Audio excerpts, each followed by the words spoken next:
উপদেশ নিয়ে আসি। আসসালামু আলাইকুম স্যার। জি, ওয়ালাইকুম আসসালাম। স্যার, আমি আপনার কাছে একটা বিষয় জানতে আসছিলাম স্যার। স্যার, আমি বাইরে হুম, থাকি, হুম। আমি প্রবাসী। তো আমি ২ মাসের ছুটিতে বাড়িতে তাই? আসছি।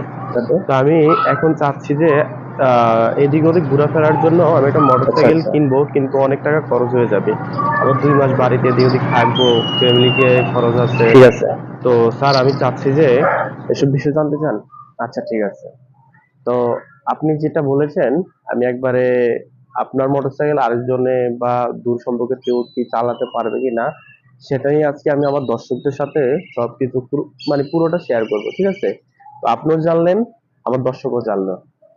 তো আসসালামু আলাইকুম। আপনারা কেমন আছেন?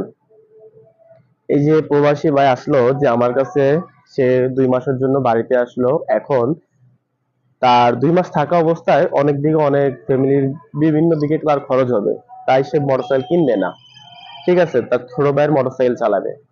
এখন কথা হলো, আপনি ধরুন প্রবাসে থাকুন আর বাড়িতে থাকুন, যেখানে থাকুন, আপনি আপনার ব্যবসার কাজে বা দোকানে বা অফিসে যাতায়াতের জন্য অনেক সময় কি করেন, অন্যের গাড়ি নিয়ে থাকেন, অন্যের মোটরসাইকেল নিয়ে থাকেন। এখন আপনার যে হয়তো বেতনের থেকে খরচ বেশি হয়ে যায়, যার কারণে আপনি যাতায়াতের জন্য মোটরসাইকেল কিনতেছেন না, ঠিক আছে? তো আপনি যদি আরেকজনের মোটরসাইকেল চালান, রাস্তায় আপনাকে কি পুলিশের ঝামেলা করবে? আপনি কি মোটরসাইকেল কি চালাতে পারবেন কিনা, কোনো সমস্যা হবে কিনা, সেই বিষয়ে আজকে আপনি সুন্দরভাবে আপনাদেরকে বিশ্লেষণ দেব, ঠিক আছে? তো মূলত অনেক সময় দেখা যায় যে আপনার নিকটবর্তী কেউ অসুস্থ হয়ে গেল, এখন আপনার মোটরসাইকেল নেই, ইমার্জেন্সি আপনি আপনার ছোট ভাই বা আত্মীয় স্বজন যে কারো মোটরসাইকেল আছে, তার মোটরসাইকেলের মাধ্যমে, ধরুন আপনার বাবা অসুস্থ হয়ে গেল, তাকে নিতে হবে। তো তাকে পিছনে বসে আপনি তার মোটরসাইকেলটা চাইলেন, ঠিক আছে? আপনার নিকটবর্তী আত্মীয়র কাছ থেকে মোটরসাইকেলটা চাইলেন। এখন আপনি যে মোটরসাইকেলটা চাইলেন, চাওয়ার পর তার থেকে চাবি নিলেন, চাবি নেওয়ার পর আপনি রাস্তায় চলে গেলেন। তো এতটুকুই কিন্তু আপনার শেষ না, ঠিক আছে? আপনি যদি কারো মোটরসাইকেল চালান, তাহলে অবশ্যই তার থেকে আপনি রিকোয়েস্ট করবেন যে ভাইয়া, আমি তোমার মোটরসাইকেল একটু আমার লাগবে, তো আমি এই জায়গাটা যাব। তো তোমার মোটরসাইকেলের যে বৈধ কাগজটা আছে, যে বৈধ কাগজ সেটা আমাকে দাও, রেজিস্ট্রেশন কাগজটা দাও।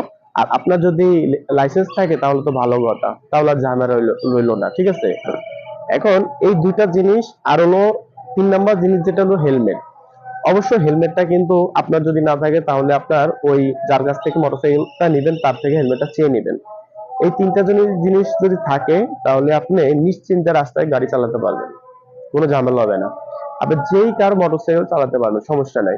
আপনার বড় ভাই, ছোট ভাই, আপনার চাচা, মামা, যে কার মোটরসাইকেল আপনি চালাতে পারবেন। তার কাছ থেকে যদি তার বৈধ গাড়ির কাগজপত্র নিতে পারেন, তার গাড়ির বৈধ কাগজপত্র নিতে পারেন।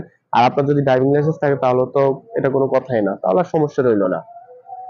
এখন কথা হলো, এই ৩টা জিনিস তো নিলেন, বৈধ কাগজপত্র গাড়ির, আপনার লাইসেন্স। আর আপনার লাইসেন্স যদি না থাকে, সেই ক্ষেত্রে আপনি কি করবেন সেটাও আমি বলতেছি।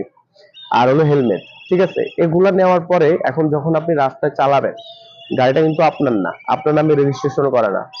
এখন যদি হুট করে যদি আপনাকে রাস্তায় পুলিশে আটকায়, তাহলে কি করবেন? এখন যেহেতু এগুলো সবকিছু আপনার না, তাহলে পুলিশ যদি আপনাকে বলে যে ভাই, গাড়ির কাগজটা দেখান, আপনি কাগজ দেখালেন, লাইসেন্স দেন, লাইসেন্সটা দেখালেন, লাইসেন্স কিন্তু আপনার, ঠিক আছে? কিন্তু গাড়ির যে বৈধ কাগজ, রেজিস্ট্রেশন কাগজ, সেটার সাথে আপনার কোনো মিল নেই, মানে আপনার নামের সাথে তার ছবি টবি কোনো কিছু মিল নেই। এখন যদি পুলিশ বলে যে ভাই, এটা কি চোরাই গাড়ি, কোনো জায়গা থেকে চুরি করে আনছেন, চিন্তা করে আনছেন, তো কি বলবেন? সেই সময় আপনার করণীয় হলো, আপনি পুলিশের সাথে মার্জিত ভাষায়, সুন্দর ভাষায় কথা বলবেন যে ভাইয়া, আমি একটা ইমার্জেন্সি, আমার একটা কাজ পড়ে গেছে, তাই আমার অমুক আত্মীয়র গাড়িটা আমি আনতে বাধ্য হয়েছি বা এনেছি। খুব মার্জিত ভাষায় কথা বলেন, সুন্দর ভাষায় কথা বলবেন। ভালো ব্যবহার দিয়ে অনেক কিছু জয় করা যায়। আপনার ব্যবহার যদি ভালো হয়, তাহলে আপনাকে পুলিশ কিচ্ছু করবে না। পুলিশ বুঝবে যে না, সে বিপদে পড়ে ইমার্জেন্সি ভাবে গাড়িটা এনেছে, ঠিক আছে? তো এই বিষয়গুলো আপনার লক্ষ্য করতে হবে। ভালো ব্যবহার দিকে আপনি বিশ্ব জয় করা যায়। আপনার সুন্দর ব্যবহারের মাধ্যমে আপনাকে মানুষ মনে রাখবে, ঠিক আছে? তো এইভাবে যদি আপনি চলাফেরা করেন, কোনো ঝামেলা হবে না। তো ভাই, আপনি যদি এই আমি যে উপদেশটা দিলাম, এটা আপনি এটা যদি আপনি মেনে চলতে পারেন, তাহলে আপনি অন্য যে কোনো মানুষের গাড়ি চালাতে পারবেন, সমস্যা নেই। আপনার ছোট ভাই হোক, বিষয় না, অন্য দূর দূরান্তের যদি কোনো কেউ থাকে, তার গাড়িও চালাতে পারবেন, কোনো সমস্যা নেই। তো এই যে ভিডিও, এই যে ভাই যে উপদেশটা দিলাম, এটা কিন্তু আপনাদের উদ্দেশ্য বললাম, আপনারা আমার দর্শক, আমার ভালোবাসার মানুষ, আপনারা, আপনাদের উদ্দেশ্য বললাম। তো এই যে বিষয়টা যারা না জানে তাদের মাঝে এই ভিডিওটা শেয়ার করে দেন, অনেকে জানবে, বুঝবে। ঠিক আছে, তো পুলিশে যদি ধরে সে কি বলবে সেই ক্ষেত্রে সেটাও কিন্তু তারা বুঝবে। তো অবশ্যই শেয়ার করবেন আমার ভিডিওটা, আর যদি আমার চ্যানেল নতুন হয়ে থাকেন অবশ্যই একটা লাইক করবেন, কমেন্ট করবেন, আর আমার চ্যানেলে সাবস্ক্রাইব করে পাশে থাকবেন। আল্লাহ হাফেজ।